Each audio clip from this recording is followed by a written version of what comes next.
사랑하는 여러분, 우리의 삶 속에서 간절한 기도의 제목 하나쯤 품고 살지 않는 사람이 어디 있을까요? 때로는 그 기도가 메아리 없는 외침처럼 느껴지고 오랜 시간 응답이 없어 지쳐갈 때도 있습니다. 오늘 우리는 바로 그 기도의 문을 활짝 열어줄 수 있는 특별한 열쇠에 대해 이야기 나누고자 합니다. 이 이야기가 여러분의 마음에 깊은 울림을 준다면 주변에 사랑하는 이들에게도 공유하여 하나님의 은혜를 함께 나누시길 바랍니다. 저희 채널을 구독하시면 이처럼 삶을 변화시키는 지혜의 여정을 계속 함께 하실 수 있습니다. 듣는 모든 분들의 삶에 하나님의 놀라운 평안과 축복이 가득하기를 기도합니다. 오늘 우리가 나눌 이야기의 중심에는 한국 교회사에 큰 족적을 남기신 조용기 목사님의 깊은 고백이 자리하고 있습니다. 목사님께서는 수많은 성도들을 위해 기도하며 놀라운 치유의 역사를 이끌어 오셨지만 정작 자신은 40년이라는 긴 세월 동안 지독한 장염으로 고통받았다고 합니다. 수많은 집회에서 다른 이들의 병은 낫는 것을 목도하면서도 정작 자신의 고통은 계속되었던 것이죠. 매일같이 배가 아픈 고통 속에서 그는 절망적인 시간을 보냈습니다. 그러던 어느 날 하나님께서 목사님에게 물으셨습니다.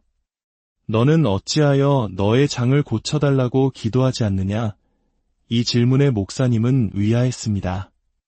어찌 기도를 하지 않았겠습니까? 40년 동안 수없이 기도했을 것입니다. 마치 과거 하나님께서 저에게 내가 너와 상관이 없다고 말씀하셨을 때 제가 기도를 하지 않아서 그런 음성을 들었던 것이 아닌 것처럼 말입니다. 기도를 했기에 오히려 그 음성을 들을 수 있었던 것입니다. 기도하지 않는 자에게는 하나님의 침묵조차 들리지 않는 법이니까요. 목사님은 하나님께 대답했습니다. 하나님, 제가 40년 동안 기도했지만 들어주시지 않으셨지 않습니까? 그러자 하나님께서 이렇게 말씀하셨다고 합니다. 내 기도는 늘 가랑비 같았기 때문이다. 너처럼 그렇게 기도해서는 안 된다. 이제부터는 소나기처럼 퍼부어라, 소나기처럼 기도하라. 이 말씀에 조용기 목사님은 큰 깨달음을 얻었습니다. 믿음의 사람들은 결단이 빠르고 그 결단을 행동으로 옮기는 힘이 있습니다. 그는 그 자리에서 2시간 동안 오직 한 가지 기도 제목에만 집중하여 부르짖기 시작했습니다. 소나기 기도는 복잡하지 않습니다. 아름다운 미사여구나 서론이 필요 없습니다. 하늘에서 비가 쏟아질 때 아름다운 곡선을 그리며 내리던가요? 그저 무섭게 쏟아져 내릴 뿐입니다. 기도 역시 마찬가지입니다. 하나님께 직설적으로, 단순하게, 그리고 강력하게 구하는 것입니다. 하나님, 제 장염을 치료하여 주시옵소서. 하나님, 제 장을 고쳐주시옵소서. 오직 이 한 문장만을 2시간 동안 반복하며 소나기처럼 퍼부었습니다. 그리고 기도를 마친 후 평소에는 상상도 할 수 없었던 생굴 한 접시를 다 먹었지만 배는 조금도 아프지 않았다고 합니다. 40년간 그를 괴롭히던 지독한 병마가 그 순간 떠나간 것입니다. 이것이 바로 소나기 기도법의 핵심입니다. 하나의 기도 제목을 정하고 그것이 이루어질 때까지 집중적으로 그리고 간절하게 부르짖는 것입니다. 같은 말을 반복하는 것은 결코 중언부언이 아닙니다.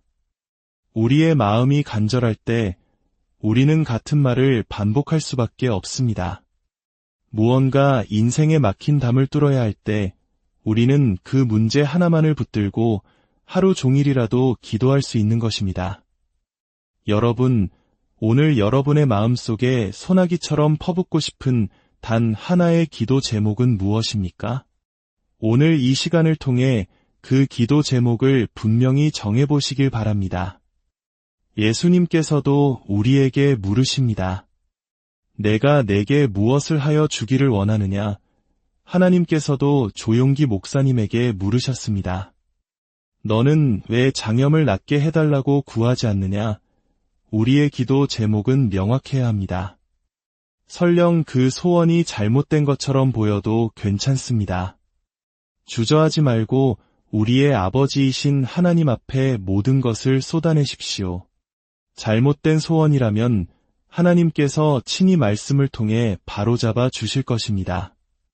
잘못된 욕망을 마음속에 품고 꺼내놓지도 못한 채 끙끙 앓고 있으면 그것이 오히려 우리 영혼의 병이 되고 하나님과의 거리를 멀게 만듭니다. 때로는 아버지의 사랑의 매를 맞는 것이 우리를 더욱 아버지와 가깝게 만듭니다. 징계 없는 자식은 아들이 아니라고 하셨습니다. 그 매를 통해 정신을 차리고 비로소 기도의 줄을 단단히 붙잡게 되는 것입니다. 그렇다면 이토록 강력한 기도의 힘은 어디에서 나오는 것일까요? 단순히 소리 높여 부르짖는 것만으로 충분할까요? 성경은 우리에게 더 깊은 비밀을 알려주고 있습니다. 잠언 2장의 말씀을 함께 보겠습니다.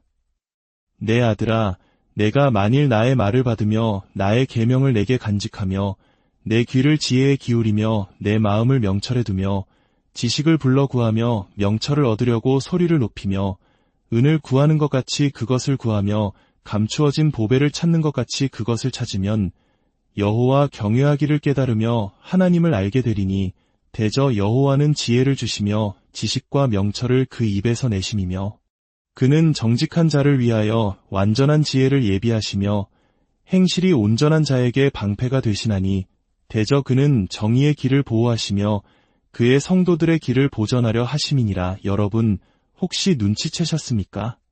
방금 읽은 1절부터 8절까지의 말씀이 단 하나의 문장이라는 사실을 말입니다.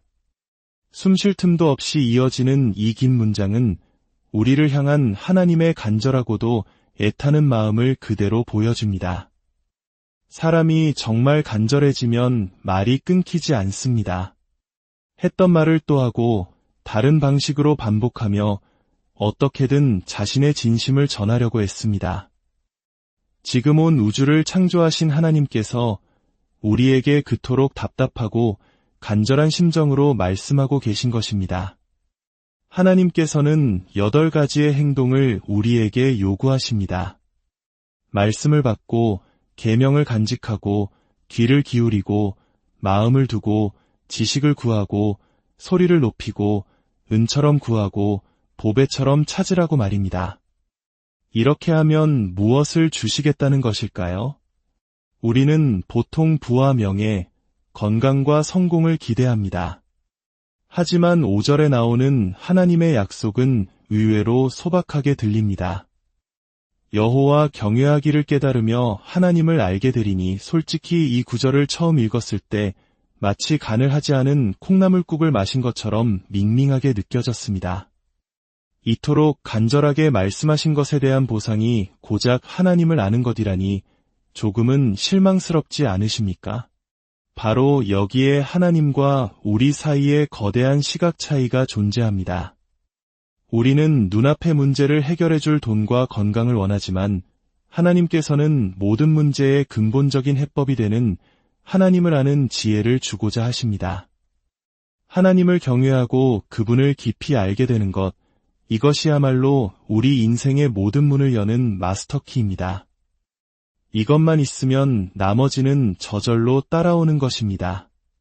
그러나 안타깝게도 우리는 이 가장 중요한 열쇠에는 별 관심이 없습니다. 이미 충분히 하나님을 알고 있다고 착각하기 때문입니다. 다시 1절로 돌아가 봅시다. 하나님께서는 우리를 부르십니다. 내 아들아, 이 부름 속에는 우리를 향한 깊은 사랑과 안타까움이 담겨 있습니다. 그리고 이어지는 말씀은 더욱 충격적입니다. 내가 만일이라는 단어는 무슨 뜻일까요? 너는 아마 안 할 것 같지만 혹시라도 내가 한다면 이라는 전제가 깔려 있습니다. 이 말씀은 하나님을 모르는 세상 사람들에게 하시는 말씀이 아닙니다. 이미 하나님을 믿고 사랑한다고 고백하는 바로 우리, 당신과 저에게 하시는 말씀입니다. 하나님께서 보시기에 우리 믿는 자들 중에서도 당신의 말씀을 보물처럼 여기고 온 마음으로 구하는 사람이 거의 없다는 것입니다. 하나님께서 우리 인생의 최고의 전문가이십니다. 잠깐 있다 사라질 안개와 같은 우리의 짧은 인생을 영원 속에서 지켜보시는 분입니다. 그분께서 보시기에 우리가 그토록 찾아 헤매는 모든 문제의 해답이 바로 이 말씀 안에 있는데 우리는 그것을 알아보지 못하고 스쳐 지나갑니다. 하늘의 창고에 예비된 온갖 보물을 열어보지도 못한 채 인생을 마감하는 수많은 영혼들을 보시며 하나님은 애통해 하십니다. 그래서 오늘 우리는 결단해야 합니다. 하나님, 제가 그 만일의 한 사람이 되겠습니다. 제가 반드시 하나님의 말씀을 받고 귀를 기울여 듣고 행하겠습니다. 하나님의 말씀을 받는다는 것은 무엇일까요? 주일 설교를 듣고 은혜 받았다고 느끼는 것으로 충분할까요? 안타깝게도 대부분의 경우 우리는 말씀을 한 귀로 듣고 한 귀로 흘려버립니다. 설교가 끝나고 교회 문을 나서는 순간 오늘 들었던 본문 말씀조차 기억나지 않는 경우가 허다합니다. 물은 다 빠져나가고 겨우 조금 자라나는 콩나물처럼 우리의 신앙도 그렇게 더디게 성장합니다. 그러나 하나님의 말씀 한 구절은 1억 원보다, 아니 그 이상의 가치를 지니고 있습니다. 그 말씀을 마르고 닳도록 암송하고 1000번이고 10,000번이고 되뇌어 보십시오. 그 말씀 속에서 길이 보이고 지혜가 샘솟고 하늘의 문이 열리는 것을 경험하게 될 것입니다. 과거에는 아무리 눈을 씻고 찾아봐도 보이지 않던 사업의 기회, 관계 회복의 길, 평안으로 가는 길이 보이기 시작합니다. 그것이 바로 여호와를 경외하는 자에게 주시는 하나님의 지혜입니다. 제가 처음 잠언을 읽었을 때의 경험을 나누고 싶습니다. 지혜를 준다는 말에 큰 기대를 품고 잠언 31장을 단숨에 읽어내렸지만 아무것도 얻지 못했다는 허무함의 책을 덮어버렸습니다. 그러나 며칠 뒤 한 가지 깨달음이 섬광처럼 스쳐 지나갔습니다. 수천 년 동안 수많은 위대한 인물들이 지혜의 책이라고 극찬했는데 나 같은 평범한 사람이 한 번 쓱 읽고 아무것도 없다고 판단하는 것이 과연 옳은가? 그때부터 저의 태도가 바뀌었습니다. 저는 매일 그 날짜에 해당하는 잠언을 10번이고 20번이고 반복해서 읽었습니다. 그중 마음에 와닿는 한두 구절이 생길 때까지 읽고 또 읽었습니다. 그리고 그 구절을 작은 노트에 옮겨 적어 하루 종일 가지고 다니며 묵상했습니다. 놀랍게도 그 말씀들이 제 안에 쌓이자 제 삶이 변하기 시작했습니다. 말씀이 곧 하나님이심을 그때 깨달았습니다. 사랑하는 여러분, 잠언 28장 9절은 우리에게 경고합니다. 사람이 귀를 돌려 율법을 듣지 아니하면 그의 기도도 가증하니라. 하나님의 말씀을 듣고 순종하려는 마음 없이 드리는 기도는 하나님께서 받지 않으신다는 무서운 말씀입니다. 오늘 우리가 배운 소나기 기도는 강력한 도구임이 분명합니다. 하지만 그 기도가 진정한 능력을 발휘하기 위해서는 반드시 하나님의 말씀이라는 단단한 반석 위에 세워져야 합니다. 기도하기 전에 먼저 말씀을 펴십시오. 수박 겉핥기식으로 읽지 말고 당신의 영혼에 새겨지는 단 하나의 말씀을 붙잡으십시오. 그 말씀을 사랑하고 그 말씀을 끌어안고 그 말씀을 되뇌이며 기도하십시오. 그때 하나님의 마음이 당신 안에서 불같이 일어나실 것입니다. 당신을 돕고 싶어 견딜 수 없어 하실 것입니다. 우리의 기도가 더 이상 가랑비처럼 힘없이 흩어지지 않기를 바랍니다. 하나님의 말씀을 심장에 새기고 그 말씀의 능력을 의지하여 하늘의 문을 두드리는 소나기와 같은 기도를 드리십시다. 그리할 때 40년 묵은 문제라 할지라도 단번에 해결되고 굳게 닫혔던 인생의 문들이 활짝 열리는 놀라운 역사를 경험하게 될 줄 믿습니다. 주님, 오늘 이 말씀을 듣는 모든 심령 가운데 찾아가 주시옵소서. 하나님의 말씀을 향한 거룩한 갈망을 부어주시고 그 말씀을 보물처럼 여기는 마음을 허락하여 주시옵소서. 그리하여 우리의 기도가 땅에 떨어지지 아니하고 하늘 보좌에 상달되는 능력의 기도가 되게 하여 주시옵소서. 예수님의 이름으로 간절히 기도드립니다. 사랑하는 여러분, 우리의 삶 속에서 간절한 기도의 제목 하나쯤 품고 살지 않는 사람이 어디 있을까요? 때로는 그 기도가 메아리 없는 외침처럼 느껴지고 오랜 시간 응답이 없어 지쳐갈 때도 있습니다. 오늘 우리는 바로 그 기도의 문을 활짝 열어줄 수 있는 특별한 열쇠에 대해 이야기 나누고자 합니다. 이 이야기가 여러분의 마음에 깊은 울림을 준다면 주변에 사랑하는 이들에게도 공유하여 하나님의 은혜를 함께 나누시길 바랍니다. 저희 채널을 구독하시면 이처럼 삶을 변화시키는 지혜의 여정을 계속 함께 하실 수 있습니다. 듣는 모든 분들의 삶에 하나님의 놀라운 평안과 축복이 가득하기를 기도합니다. 오늘 우리가 나눌 이야기의 중심에는 한국 교회사에 큰 족적을 남기신 조용기 목사님의 깊은 고백이 자리하고 있습니다. 목사님께서는 수많은 성도들을 위해 기도하며 놀라운 치유의 역사를 이끌어 오셨지만 정작 자신은 40년이라는 긴 세월 동안 지독한 장염으로 고통받았다고 합니다. 수많은 집회에서 다른 이들의 병은 낫는 것을 목도하면서도 정작 자신의 고통은 계속되었던 것이죠. 매일같이 배가 아픈 고통 속에서 그는 절망적인 시간을 보냈습니다. 그러던 어느 날 하나님께서 목사님에게 물으셨습니다. 너는 어찌하여 너의 장을 고쳐달라고 기도하지 않느냐? 이 질문에 목사님은 의아했습니다. 어찌 기도를 하지 않았겠습니까? 40년 동안 수없이 기도했을 것입니다. 마치 과거 하나님께서 저에게 내가 너와 상관이 없다고 말씀하셨을 때 제가 기도를 하지 않아서 그런 음성을 들었던 것이 아닌 것처럼 말입니다. 기도를 했기에 오히려 그 음성을 들을 수 있었던 것입니다. 기도하지 않는 자에게는 하나님의 침묵조차 들리지 않는 법이니까요. 목사님은 하나님께 대답했습니다. 하나님, 제가 40년 동안 기도했지만 들어주시지 않으셨지 않습니까? 그러자 하나님께서 이렇게 말씀하셨다고 합니다. 내 기도는 늘 가랑비 같았기 때문이다.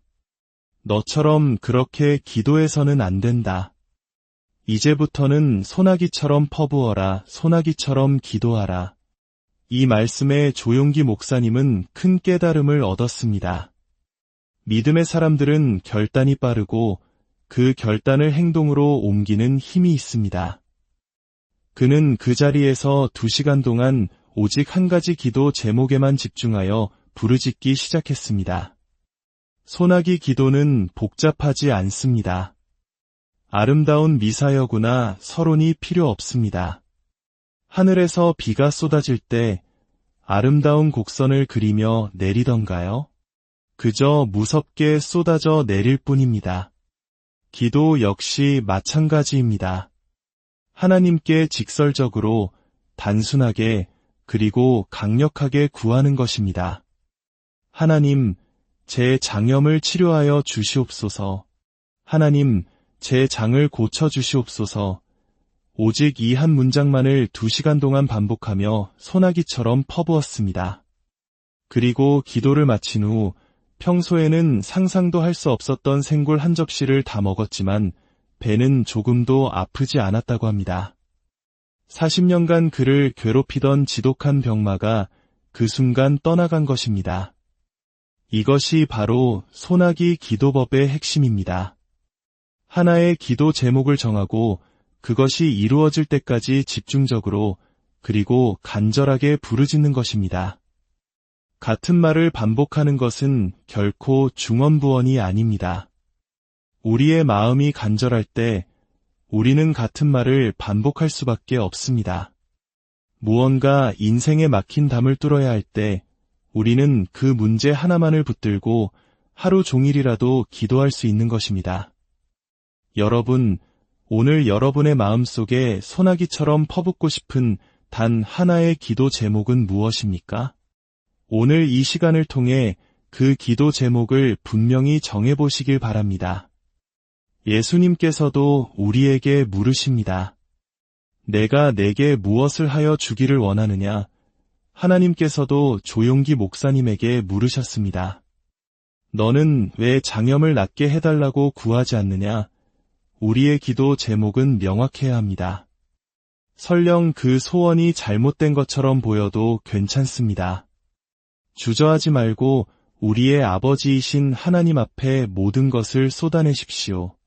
잘못된 소원이라면 하나님께서 친히 말씀을 통해 바로잡아 주실 것입니다. 잘못된 욕망을 마음속에 품고 꺼내놓지도 못한 채 끙끙 앓고 있으면 그것이 오히려 우리 영혼의 병이 되고 하나님과의 거리를 멀게 만듭니다. 때로는 아버지의 사랑의 매를 맞는 것이 우리를 더욱 아버지와 가깝게 만듭니다. 징계 없는 자식은 아들이 아니라고 하셨습니다. 그 매를 통해 정신을 차리고 비로소 기도의 줄을 단단히 붙잡게 되는 것입니다. 그렇다면 이토록 강력한 기도의 힘은 어디에서 나오는 것일까요? 단순히 소리 높여 부르짖는 것만으로 충분할까요? 성경은 우리에게 더 깊은 비밀을 알려주고 있습니다. 잠언 2장의 말씀을 함께 보겠습니다. 내 아들아, 내가 만일 나의 말을 받으며 나의 계명을 내게 간직하며 내 귀를 지혜에 기울이며 내 마음을 명철에 두며 지식을 불러 구하며 명철을 얻으려고 소리를 높이며 은을 구하는 것 같이 그것을 구하며 감추어진 보배를 찾는 것 같이 그것을 찾으면 여호와 경외하기를 깨달으며 하나님을 알게 되리니 대저 여호와는 지혜를 주시며 지식과 명철을 그 입에서 내심이며 그는 정직한 자를 위하여 완전한 지혜를 예비하시며 행실이 온전한 자에게 방패가 되시나니 대저 그는 정의의 길을 보호하시며 그의 성도들의 길을 보전하려 하심이니라. 여러분, 혹시 눈치채셨습니까? 방금 읽은 1절부터 8절까지의 말씀이 단 하나의 문장이라는 사실을 말입니다. 숨 쉴 틈도 없이 이어지는 이 긴 문장은 우리를 향한 하나님의 간절하고도 애타는 마음을 그대로 보여줍니다. 사람이 정말 간절해지면 말이 끊기지 않습니다. 했던 말을 또 하고 다른 방식으로 반복하며 어떻게든 자신의 진심을 전하려고 했습니다. 지금 온 우주를 창조하신 하나님께서 우리에게 그토록 답답하고 간절한 심정으로 말씀하고 계신 것입니다. 하나님께서는 8가지의 행동을 우리에게 요구하십니다. 말씀을 받고 계명을 간직하고 귀를 기울이고 마음을 두고 지식을 구하고 소리를 높이고 은처럼 구하고 보배처럼 찾으라고 말입니다. 이렇게 하면 무엇을 주시겠다는 것일까요? 우리는 보통 부와 명예, 건강과 성공을 기대합니다. 하지만 5절에 나오는 하나님의 약속은 의외로 소박하게 들립니다. 여호와 경외하기를 깨달으며 하나님을 알게 되리니. 솔직히 이 구절을 처음 읽었을 때 마치 간을 하지 않은 콩나물국을 마신 것처럼 밍밍하게 느껴졌습니다. 이토록 간절하게 말씀하신 것에 대한 보상이 고작 하나님을 아는 것이라니 조금은 실망스럽지 않으십니까? 바로 여기에 하나님과 우리 사이에 거대한 시각 차이가 존재합니다. 우리는 눈앞의 문제를 해결해줄 돈과 건강을 원하지만 하나님께서는 모든 문제의 근본적인 해법이 되는 하나님을 아는 지혜를 주고자 하십니다. 하나님을 경외하고 그분을 깊이 알게 되는 것, 이것이야말로 우리 인생의 모든 문을 여는 마스터키입니다. 이것만 있으면 나머지는 저절로 따라오는 것입니다. 그러나 안타깝게도 우리는 이 가장 중요한 열쇠에는 별 관심이 없습니다. 이미 충분히 하나님을 알고 있다고 착각하기 때문입니다. 다시 1절로 돌아가 봅시다. 하나님께서는 우리를 부르십니다. 내 아들아, 이 부름 속에는 우리를 향한 깊은 사랑과 안타까움이 담겨 있습니다. 그리고 이어지는 말씀은 더욱 충격적입니다. 내가 만일이라는 단어는 무슨 뜻일까요? 너는 아마 안 할 것 같지만 혹시라도 내가 한다면 이라는 전제가 깔려 있습니다. 이 말씀은 하나님을 모르는 세상 사람들에게 하시는 말씀이 아닙니다. 이미 하나님을 믿고 사랑한다고 고백하는 바로 우리, 당신과 저에게 하시는 말씀입니다. 하나님께서 보시기에 우리 믿는 자들 중에서도 당신의 말씀을 보물처럼 여기고 온 마음으로 구하는 사람이 거의 없다는 것입니다. 하나님께서 우리 인생의 최고의 전문가이십니다. 잠깐 있다 사라질 안개와 같은 우리의 짧은 인생을 영원 속에서 지켜보시는 분입니다. 그분께서 보시기에 우리가 그토록 찾아 헤매는 모든 문제의 해답이 바로 이 말씀 안에 있는데 우리는 그것을 알아보지 못하고 스쳐 지나갑니다. 하늘의 창고에 예비된 온갖 보물을 열어보지도 못한 채 인생을 마감하는 수많은 영혼들을 보시며 하나님은 애통해하십니다.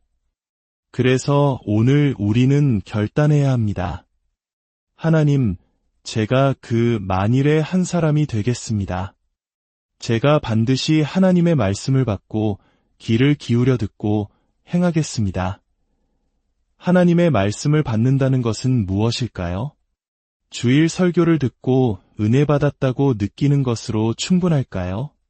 안타깝게도 대부분의 경우 우리는 말씀을 한 귀로 듣고 한 귀로 흘려버립니다. 설교가 끝나고 교회 문을 나서는 순간 오늘 들었던 본문 말씀조차 기억나지 않는 경우가 허다합니다. 물은 다 빠져나가고 겨우 조금 자라나는 콩나물처럼 우리의 신앙도 그렇게 더디게 성장합니다. 그러나 하나님의 말씀 한 구절은 1억 원보다, 아니 그 이상의 가치를 지니고 있습니다. 그 말씀을 마르고 닳도록 암송하고 1000번이고 10,000번이고 되뇌어 보십시오. 그 말씀 속에서 길이 보이고 지혜가 샘솟고 하늘의 문이 열리는 것을 경험하게 될 것입니다. 과거에는 아무리 눈을 씻고 찾아봐도 보이지 않던 사업의 기회, 관계 회복의 길, 평안으로 가는 길이 보이기 시작합니다. 그것이 바로 여호와를 경외하는 자에게 주시는 하나님의 지혜입니다. 제가 처음 잠언을 읽었을 때의 경험을 나누고 싶습니다. 지혜를 준다는 말에 큰 기대를 품고 잠언 31장을 단숨에 읽어내렸지만 아무것도 얻지 못했다는 허무함의 책을 덮어버렸습니다. 그러나 며칠 뒤 한 가지 깨달음이 섬광처럼 스쳐 지나갔습니다. 수천 년 동안 수많은 위대한 인물들이 지혜의 책이라고 극찬했는데 나 같은 평범한 사람이 한 번 쓱 읽고 아무것도 없다고 판단하는 것이 과연 옳은가? 그때부터 저의 태도가 바뀌었습니다. 저는 매일 그 날짜에 해당하는 잠언을 10번이고 20번이고 반복해서 읽었습니다. 그중 마음에 와닿는 한두 구절이 생길 때까지 읽고 또 읽었습니다. 그리고 그 구절을 작은 노트에 옮겨 적어 하루 종일 가지고 다니며 묵상했습니다. 놀랍게도 그 말씀들이 제 안에 쌓이자 제 삶이 변하기 시작했습니다. 말씀이 곧 하나님이심을 그때 깨달았습니다. 사랑하는 여러분, 잠언 28장 9절은 우리에게 경고합니다. 사람이 귀를 돌려 율법을 듣지 아니하면 그의 기도도 가증하니라. 하나님의 말씀을 듣고 순종하려는 마음 없이 드리는 기도는 하나님께서 받지 않으신다는 무서운 말씀입니다. 오늘 우리가 배운 소나기 기도는 강력한 도구임이 분명합니다. 하지만 그 기도가 진정한 능력을 발휘하기 위해서는 반드시 하나님의 말씀이라는 단단한 반석 위에 세워져야 합니다. 기도하기 전에 먼저 말씀을 펴십시오. 수박 겉핥기식으로 읽지 말고 당신의 영혼에 새겨지는 단 하나의 말씀을 붙잡으십시오. 그 말씀을 사랑하고 그 말씀을 끌어안고 그 말씀을 되뇌이며 기도하십시오. 그때 하나님의 마음이 당신 안에서 불같이 일어나실 것입니다. 당신을 돕고 싶어 견딜 수 없어 하실 것입니다. 우리의 기도가 더 이상 가랑비처럼 힘없이 흩어지지 않기를 바랍니다. 하나님의 말씀을 심장에 새기고 그 말씀의 능력을 의지하여 하늘의 문을 두드리는 소나기와 같은 기도를 드리십시다. 그리할 때 40년 묵은 문제라 할지라도 단번에 해결되고 굳게 닫혔던 인생의 문들이 활짝 열리는 놀라운 역사를 경험하게 될 줄 믿습니다. 주님, 오늘 이 말씀을 듣는 모든 심령 가운데 찾아가 주시옵소서. 하나님의 말씀을 향한 거룩한 갈망을 부어주시고 그 말씀을 보물처럼 여기는 마음을 허락하여 주시옵소서. 그리하여 우리의 기도가 땅에 떨어지지 아니하고 하늘 보좌에 상달되는 능력의 기도가 되게 하여 주시옵소서. 예수님의 이름으로 간절히 기도드립니다. 사랑하는 여러분, 우리의 삶 속에서 간절한 기도의 제목 하나쯤 품고 살지 않는 사람이 어디 있을까요? 때로는 그 기도가 메아리 없는 외침처럼 느껴지고 오랜 시간 응답이 없어 지쳐갈 때도 있습니다. 오늘 우리는 바로 그 기도의 문을 활짝 열어줄 수 있는 특별한 열쇠에 대해 이야기 나누고자 합니다. 이 이야기가 여러분의 마음에 깊은 울림을 준다면 주변에 사랑하는 이들에게도 공유하여 하나님의 은혜를 함께 나누시길 바랍니다.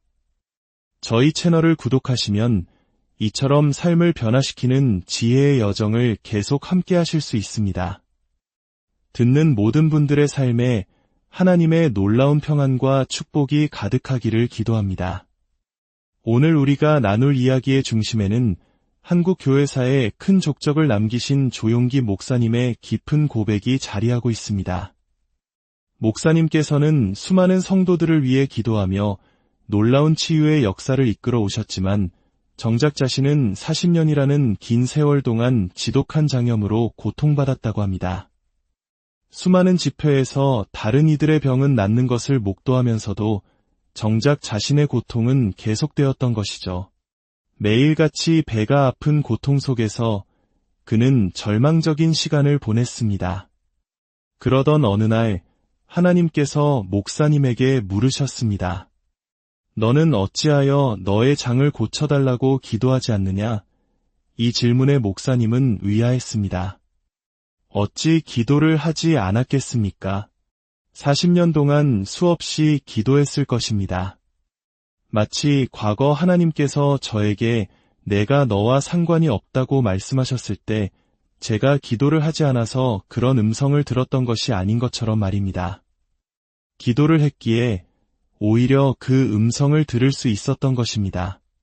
기도하지 않는 자에게는 하나님의 침묵조차 들리지 않는 법이니까요. 목사님은 하나님께 대답했습니다. 하나님, 제가 40년 동안 기도했지만 들어주시지 않으셨지 않습니까? 그러자 하나님께서 이렇게 말씀하셨다고 합니다. 내 기도는 늘 가랑비 같았기 때문이다.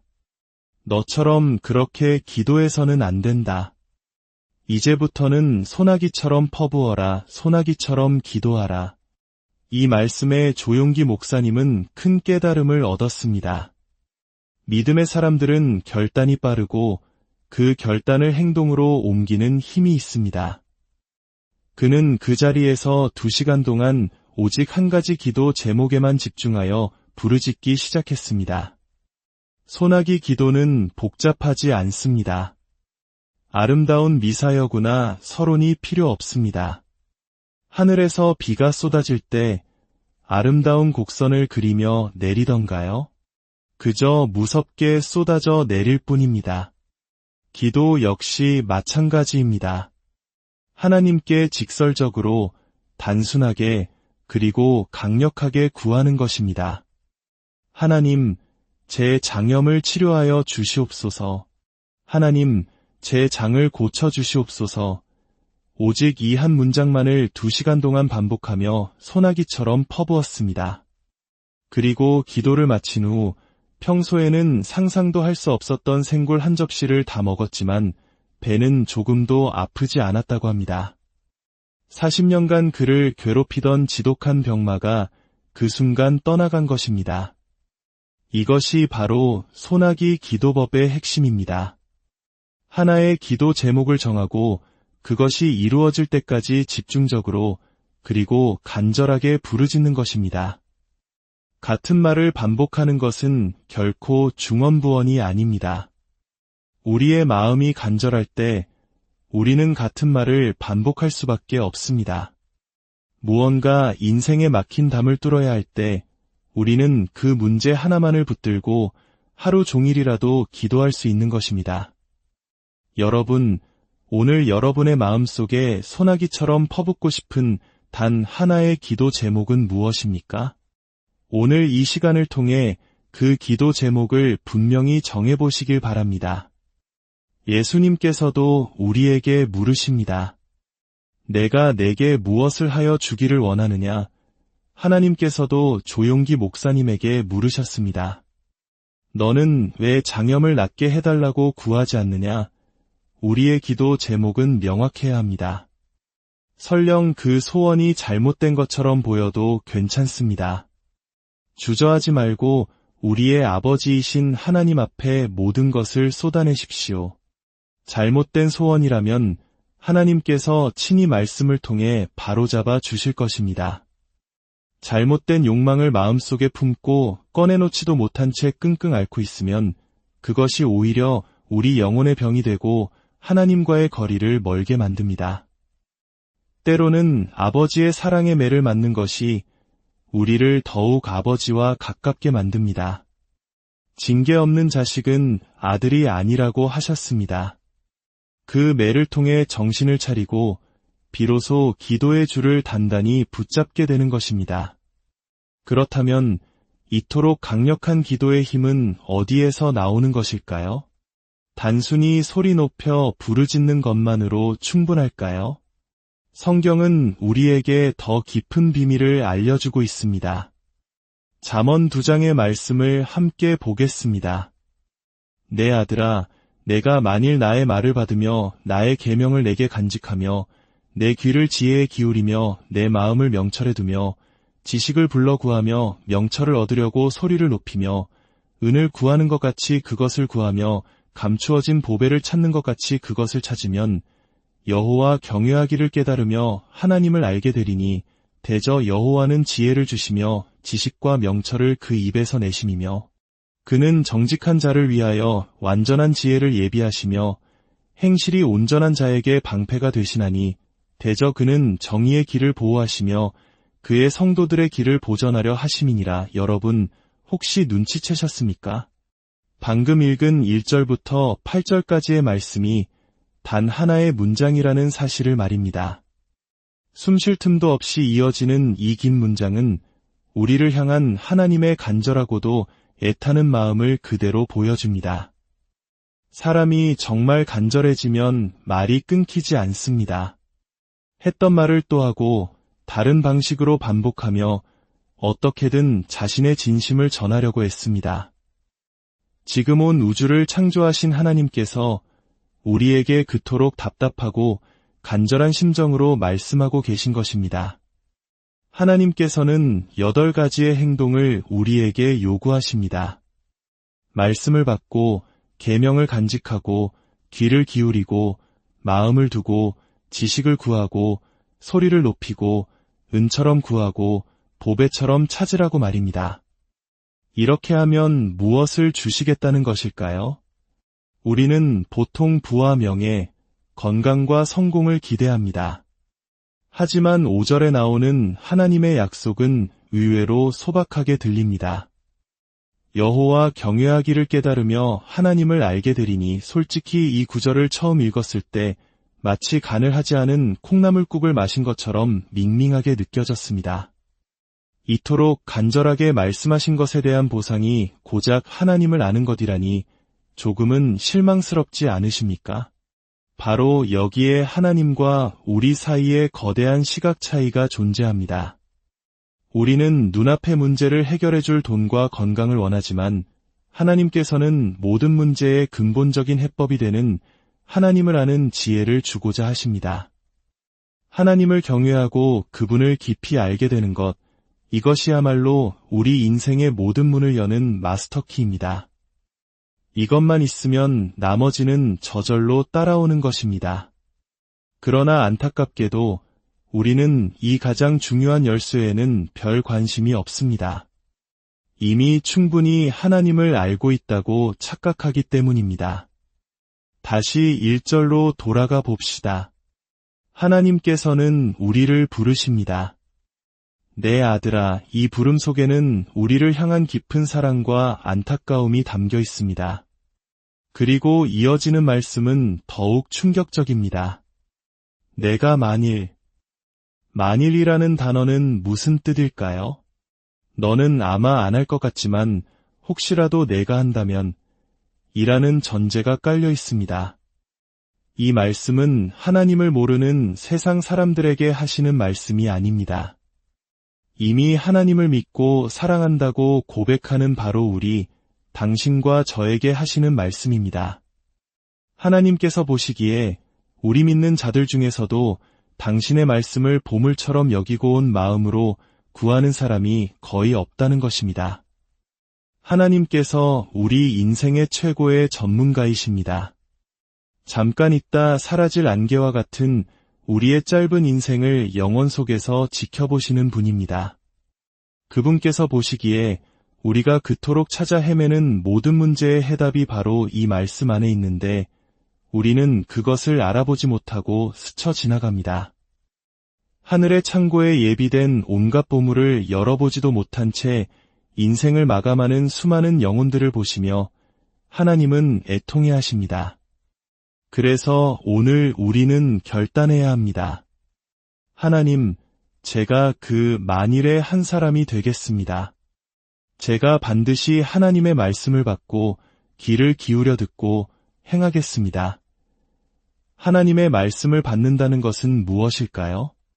주일 설교를 듣고 은혜 받았다고 느끼는 것으로 충분할까요? 안타깝게도 대부분의 경우 우리는 말씀을 한 귀로 듣고 한 귀로 흘려버립니다. 설교가 끝나고 교회 문을 나서는 순간 오늘 들었던 본문 말씀조차 기억나지 않는 경우가 허다합니다. 물은 다 빠져나가고 겨우 조금 자라나는 콩나물처럼 우리의 신앙도 그렇게 더디게 성장합니다.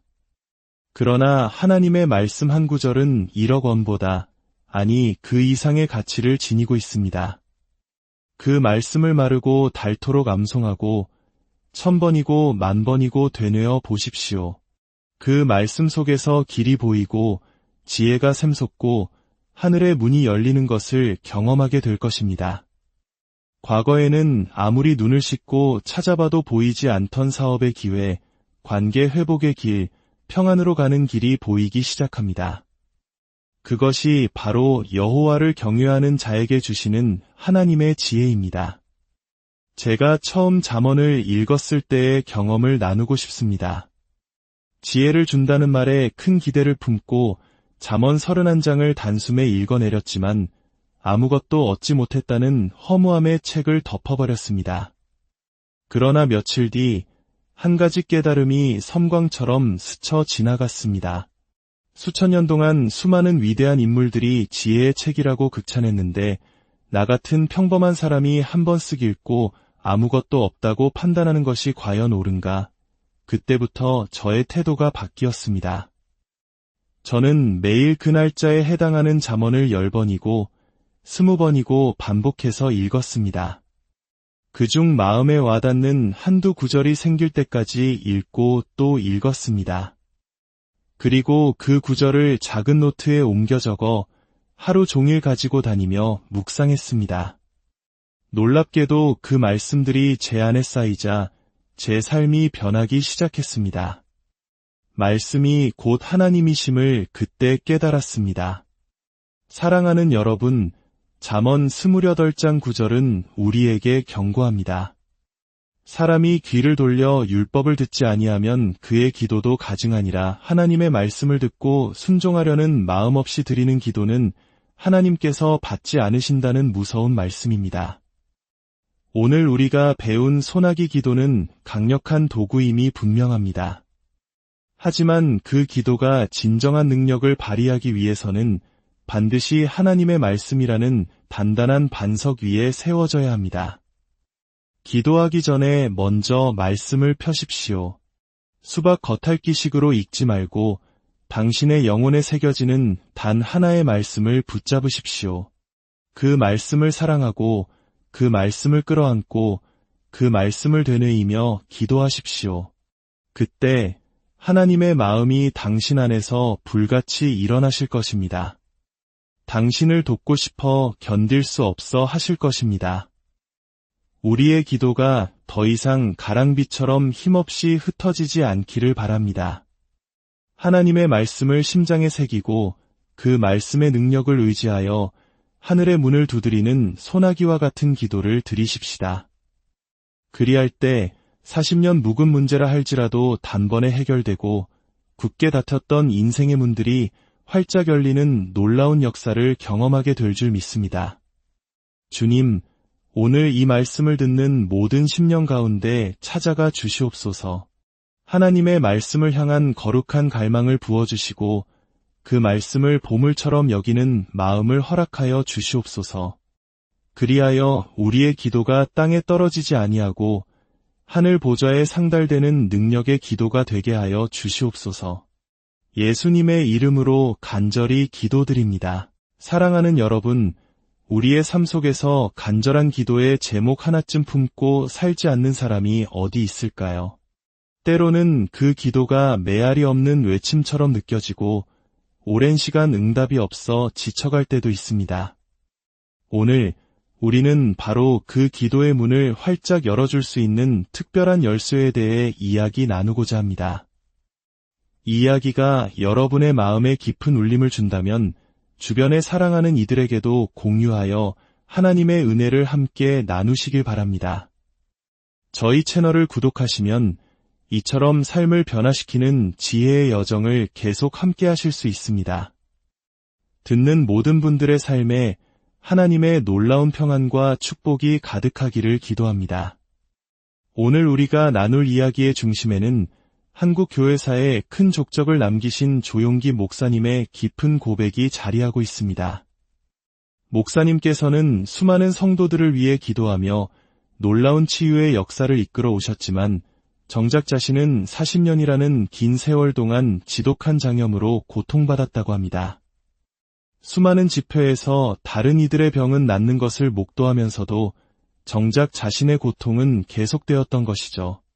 매일같이 배가 아픈 고통 속에서 그는 절망적인 시간을 보냈습니다. 그러던 어느 날 하나님께서 목사님에게 물으셨습니다. 너는 어찌하여 너의 장을 고쳐달라고 기도하지 않느냐? 이 질문에 목사님은 의아했습니다. 어찌 기도를 하지 않았겠습니까? 40년 동안 수없이 기도했을 것입니다. 마치 과거 하나님께서 저에게 내가 너와 상관이 없다고 말씀하셨을 때 제가 기도를 하지 않아서 그런 음성을 들었던 것이 아닌 것처럼 말입니다. 기도를 했기에 오히려 그 음성을 들을 수 있었던 것입니다. 기도하지 않는 자에게는 하나님의 침묵조차 들리지 않는 법이니까요. 목사님은 하나님께 대답했습니다. 하나님, 제가 40년 동안 기도했지만 들어주시지 않으셨지 않습니까? 그러자 하나님께서 이렇게 말씀하셨다고 합니다. 내 기도는 늘 가랑비 같았기 때문이다. 너처럼 그렇게 기도해서는 안 된다. 이제부터는 소나기처럼 퍼부어라, 소나기처럼 기도하라. 이 말씀에 조용기 목사님은 큰 깨달음을 얻었습니다. 믿음의 사람들은 결단이 빠르고 그 결단을 행동으로 옮기는 힘이 있습니다. 그는 그 자리에서 2시간 동안 오직 한 가지 기도 제목에만 집중하여 부르짖기 시작했습니다. 소나기 기도는 복잡하지 않습니다. 아름다운 미사여구나 서론이 필요 없습니다.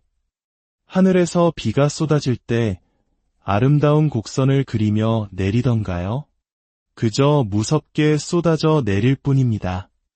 기도 역시 마찬가지입니다. 하나님께 직설적으로, 단순하게, 그리고 강력하게 구하는 것입니다. 하나님, 제 장염을 치료하여 주시옵소서. 하나님, 제 장을 고쳐 주시옵소서. 오직 이 한 문장만을 2시간 동안 반복하며 소나기처럼 퍼부었습니다. 그리고 기도를 마친 후 평소에는 상상도 할 수 없었던 생굴 한 접시를 다 먹었지만 배는 조금도 아프지 않았다고 합니다. 40년간 그를 괴롭히던 지독한 병마가 그 순간 떠나간 것입니다. 이것이 바로 소나기 기도법의 핵심입니다. 하나의 기도 제목을 정하고 그것이 이루어질 때까지 집중적으로 그리고 간절하게 부르짖는 것입니다. 같은 말을 반복하는 것은 결코 중언부언이 아닙니다. 우리의 마음이 간절할 때 우리는 같은 말을 반복할 수밖에 없습니다. 무언가 인생에 막힌 담을 뚫어야 할 때 우리는 그 문제 하나만을 붙들고 하루 종일이라도 기도할 수 있는 것입니다. 여러분, 오늘 여러분의 마음속에 소나기처럼 퍼붓고 싶은 단 하나의 기도 제목은 무엇입니까?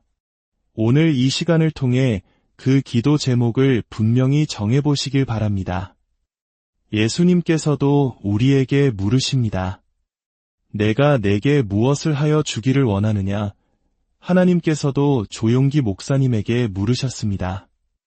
너는 왜 장염을 낫게 해달라고 구하지 않느냐? 우리의 기도 제목은 명확해야 합니다. 설령 그 소원이 잘못된 것처럼 보여도 괜찮습니다. 주저하지 말고 우리의 아버지이신 하나님 앞에 모든 것을 쏟아내십시오. 잘못된 소원이라면 하나님께서 친히 말씀을 통해 바로잡아 주실 것입니다. 잘못된 욕망을 마음속에 품고 꺼내놓지도 못한 채 끙끙 앓고 있으면 그것이 오히려 우리 영혼의 병이 되고 하나님과의 거리를 멀게 만듭니다. 때로는 아버지의 사랑의 매를 맞는 것이 우리를 더욱 아버지와 가깝게 만듭니다. 징계 없는 자식은 아들이 아니라고 하셨습니다. 그 매를 통해 정신을 차리고 비로소 기도의 줄을 단단히 붙잡게 되는 것입니다. 그렇다면 이토록 강력한 기도의 힘은 어디에서 나오는 것일까요? 단순히 소리 높여 부르짖는 것만으로 충분할까요? 성경은 우리에게 더 깊은 비밀을 알려주고 있습니다. 잠언 2장의 말씀을 함께 보겠습니다. 내 아들아, 내가 만일 나의 말을 받으며 나의 계명을 내게 간직하며 내 귀를 지혜에 기울이며 내 마음을 명철에 두며 지식을 불러 구하며 명철을 얻으려고 소리를 높이며 은을 구하는 것 같이 그것을 구하며 감추어진 보배를 찾는 것 같이 그것을 찾으면 여호와 경외하기를 깨달으며 하나님을 알게 되리니 대저 여호와는 지혜를 주시며 지식과 명철을 그 입에서 내심이며 그는 정직한 자를 위하여 완전한 지혜를 예비하시며 행실이 온전한 자에게 방패가 되시나니 대저 그는 정의의 길을 보호하시며 그의 성도들의 길을 보전하려 하심이니라. 여러분, 혹시 눈치채셨습니까? 방금 읽은 1절부터 8절까지의 말씀이 단 하나의 문장이라는 사실을 말입니다. 숨 쉴 틈도 없이 이어지는 이 긴 문장은 우리를 향한 하나님의 간절하고도 애타는 마음을 그대로 보여줍니다. 사람이 정말 간절해지면 말이 끊기지 않습니다. 했던 말을 또 하고 다른 방식으로 반복하며 어떻게든 자신의 진심을 전하려고 했습니다. 지금 온 우주를 창조하신 하나님께서 우리에게 그토록 답답하고 간절한 심정으로 말씀하고 계신 것입니다. 하나님께서는 8가지의 행동을 우리에게 요구하십니다. 말씀을 받고 계명을 간직하고 귀를 기울이고 마음을 두고 지식을 구하고 소리를 높이고 은처럼 구하고 보배처럼 찾으라고 말입니다. 이렇게 하면 무엇을 주시겠다는 것일까요? 우리는 보통 부와 명예, 건강과 성공을 기대합니다. 하지만 5절에 나오는 하나님의 약속은 의외로 소박하게 들립니다. 여호와 경외하기를 깨달으며 하나님을 알게 되리니. 솔직히 이 구절을 처음 읽었을 때 마치 간을 하지 않은 콩나물국을 마신 것처럼 밍밍하게 느껴졌습니다. 이토록 간절하게 말씀하신 것에 대한 보상이 고작 하나님을 아는 것이라니 조금은 실망스럽지 않으십니까? 바로 여기에 하나님과 우리 사이에 거대한 시각 차이가 존재합니다. 우리는 눈앞의 문제를 해결해줄 돈과 건강을 원하지만 하나님께서는 모든 문제의 근본적인 해법이 되는 하나님을 아는 지혜를 주고자 하십니다. 하나님을 경외하고 그분을 깊이 알게 되는 것, 이것이야말로 우리 인생의 모든 문을 여는 마스터키입니다. 이것만 있으면 나머지는 저절로 따라오는 것입니다. 그러나 안타깝게도 우리는 이 가장 중요한 열쇠에는 별 관심이 없습니다. 이미 충분히 하나님을 알고 있다고 착각하기 때문입니다. 다시 1절로 돌아가 봅시다. 하나님께서는 우리를 부르십니다. 내 아들아, 이 부름 속에는 우리를 향한 깊은 사랑과 안타까움이 담겨 있습니다. 그리고 이어지는 말씀은 더욱 충격적입니다. 내가 만일이라는 단어는 무슨 뜻일까요? 너는 아마 안 할 것 같지만 혹시라도 내가 한다면 이라는 전제가 깔려 있습니다. 이 말씀은 하나님을 모르는 세상 사람들에게 하시는 말씀이 아닙니다. 이미 하나님을 믿고 사랑한다고 고백하는 바로 우리, 당신과 저에게 하시는 말씀입니다. 하나님께서 보시기에 우리 믿는 자들 중에서도 당신의 말씀을 보물처럼 여기고 온 마음으로 구하는 사람이 거의 없다는 것입니다.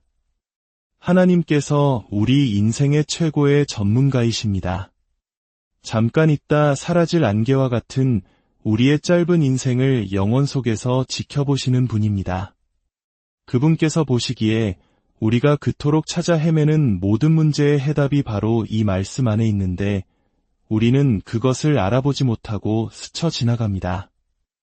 하늘의 창고에 예비된 온갖 보물을 열어보지도 못한 채 인생을 마감하는 수많은 영혼들을 보시며 하나님은 애통해 하십니다. 그래서 오늘 우리는 결단해야 합니다. 하나님, 제가 그 만일의 한 사람이 되겠습니다. 제가 반드시 하나님의 말씀을 받고 귀를 기울여 듣고 행하겠습니다. 하나님의 말씀을 받는다는 것은 무엇일까요? 주일 설교를 듣고 은혜 받았다고 느끼는 것으로 충분할까요? 안타깝게도 대부분의 경우 우리는 말씀을 한 귀로 듣고 한 귀로 흘려버립니다. 설교가 끝나고 교회 문을 나서는 순간 오늘 들었던 본문 말씀조차 기억나지 않는 경우가 허다합니다. 물은 다 빠져나가고 겨우 조금 자라나는 콩나물처럼 우리의 신앙도 그렇게 더디게 성장합니다. 그러나 하나님의 말씀 한 구절은 1억 원보다, 아니 그 이상의 가치를 지니고 있습니다. 그 말씀을 마르고 닳도록 암송하고 1000번이고 10,000번이고 되뇌어 보십시오. 그 말씀 속에서 길이 보이고 지혜가 샘솟고 하늘의 문이 열리는 것을 경험하게 될 것입니다. 과거에는 아무리 눈을 씻고 찾아봐도 보이지 않던 사업의 기회, 관계 회복의 길, 평안으로 가는 길이 보이기 시작합니다. 그것이 바로 여호와를 경외하는 자에게 주시는 하나님의 지혜입니다. 제가 처음 잠언을 읽었을 때의 경험을 나누고 싶습니다. 지혜를 준다는 말에 큰 기대를 품고 잠언 31장을 단숨에 읽어내렸지만 아무것도 얻지 못했다는 허무함의 책을 덮어버렸습니다. 그러나 며칠 뒤 한 가지 깨달음이 섬광처럼 스쳐 지나갔습니다. 수천 년 동안 수많은 위대한 인물들이 지혜의 책이라고 극찬했는데 나 같은 평범한 사람이 한 번 쓱 읽고 아무것도 없다고 판단하는 것이 과연 옳은가? 그때부터 저의 태도가 바뀌었습니다. 저는 매일 그 날짜에 해당하는 잠언을 10번이고 20번이고 반복해서 읽었습니다. 그중 마음에 와닿는 한두 구절이 생길 때까지 읽고 또 읽었습니다. 그리고 그 구절을 작은 노트에 옮겨 적어 하루 종일 가지고 다니며 묵상했습니다. 놀랍게도 그 말씀들이 제 안에 쌓이자 제 삶이 변하기 시작했습니다. 말씀이 곧 하나님이심을 그때 깨달았습니다. 사랑하는 여러분, 잠언 28장 9절은 우리에게 경고합니다. 사람이 귀를 돌려 율법을 듣지 아니하면 그의 기도도 가증하니라. 하나님의 말씀을 듣고 순종하려는 마음 없이 드리는 기도는 하나님께서 받지 않으신다는 무서운 말씀입니다.